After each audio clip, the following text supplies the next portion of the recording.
Assalamualaikum warahmatullahi wabarakatuh. Selamat malam semuanya. Bertemu lagi di podcast Latsar.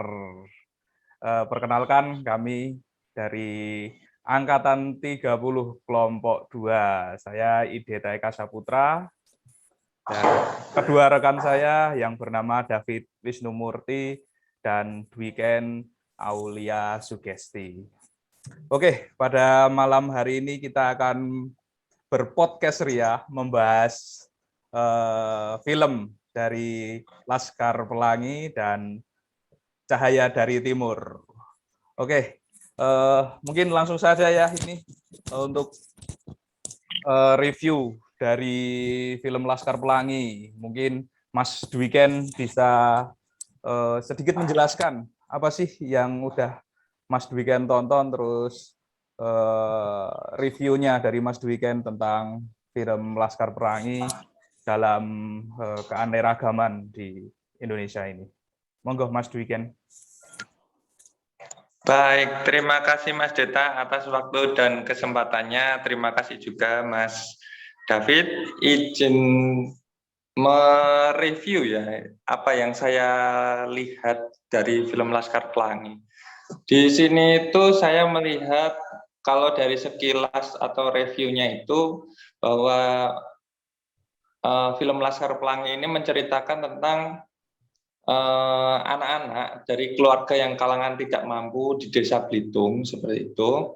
Ini yang bersekolah di SD tertua di pulau tersebut. Nah, sekolah ini sebenarnya itu terancam akan ditutup. Nah, yang saya ingat itu bahwa sekolah ini membutuhkan 10 murid. Nah, kebetulan pada saat itu hanya ada 9 nih. Dan tibalah satu penyelamat, tapi memang dengan keterbelakangan mental gitu, alias mungkin dapat dikatakan disabilitas seperti itu, Mas, gitu. Nah, di sini awalnya memang yang dari keterbelakangan mental ini tuh namanya kalau nggak salah itu siapa ya? Saya lupa itu Harun atau siapa seperti itu. Nah, di sini itu setelah sekian lama akhirnya berjalanlah dari SD tersebut dengan 10 anak. Di situ ada berbagai macam kemampuan yang dimiliki dari masing-masing anak tersebut. Salah satunya itu ada yang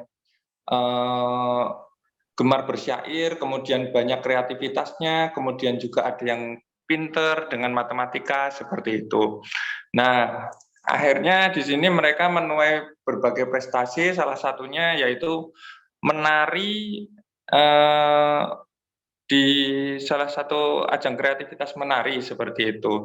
Nah, cuman ternyata di situ mereka menggunakan daun yang membuat mereka itu gatal, Mas, gitu. Oh ya. Itu yang momen lucunya lah itu. Iya. Membuat gatalnya mereka berlari untuk apa istilahnya melepas dari daun-daunnya tersebut gitu. Nah, di sisi lain juga di situ ada mereka juga mengikuti lomba cerdas cermat gitu. Namun dengan keterbelakangan tersebut potensi mereka ternyata di luar dugaan gitu. Akhirnya mereka itu dapat mengalahkan sekolah elit yang ada di Belitung. Seperti itu, Mas. Jadi kalau sekilas dari review saya seperti itu. Kalau keanekaragaman yang ada di film Laskar Pelangi itu salah satunya adalah dengan berbagai kemampuan yang mereka miliki itu ternyata mereka dapat apa istilahnya ya, menyatukan satu tujuan gitu loh. Mereka itu bisa berbaur menjadi satu supaya apa? Sekolahan tersebut itu juga dapat berjalan, namun juga mereka bisa bekerja sama satu sama lain untuk mencapai tujuan tersebut gitu. Jadi tidak ada kata tidak mungkin kalau misal mereka itu mau melakukannya. Sekian Mas, review dari film Laskar Pelangi gitu. Berarti film Laskar Pelangi ini mengajarkan kita ya Mas, untuk kekurangan dan keanekaragaman perbedaan itu tidak menghalangi suatu tujuan kita ya. Nah, betul sekali Mas. Ya betul ya. Oke, mungkin ini langsung lanjut saja mereview film Cahaya dari Timur. Mungkin Mas David sudah menyaksikan dan bisa mereview lagi film Cahaya dari Timur ini. Monggo, Mas David. Ya, terima kasih Mas atas kesempatannya. Untuk suara saya terdengar ya? Ya, sangat terdengar jelas, Mas David. Terdengar. Terima kasih atas kesempatannya. Saya akan mereview ya Mas, mereview singkat terkait film Cahaya dari Timur, Beta Maluku. Ya, di sini Cahaya dari Timur berlatar di Ambon, Maluku. Film ini bercerita tentang seorang mantan pemain tim nasional U15, yaitu Sani.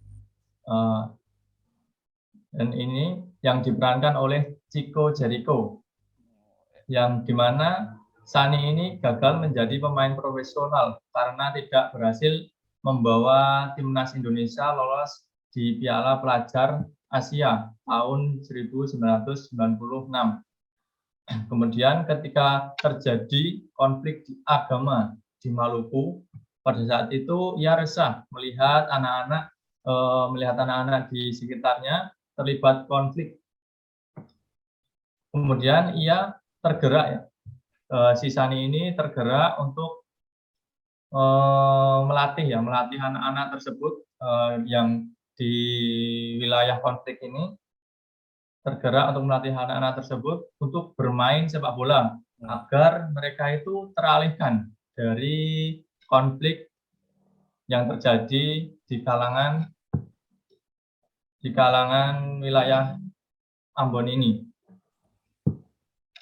Ya, kemudian dari konflik tersebut tantangan terus dihadapi. Kemudian demi menjalankan agar anak-anak ini menjadi yang lebih baik dan menjadikan anak-anak ini mempunyai masa depan yang lebih baik, si Sani ini memberikan pelatihan kepada anak-anak, mengajak anak-anak untuk meraih mimpinya untuk menjadi pemain sepak bola yang profesional. Dengan ini dari perbedaan agama, ideologi itu bisa berbaur menjadi satu untuk menjadi satu tim yang kemudian membawa nama baik tim tersebut. Ya, mungkin itu dari review singkat saya, Mas.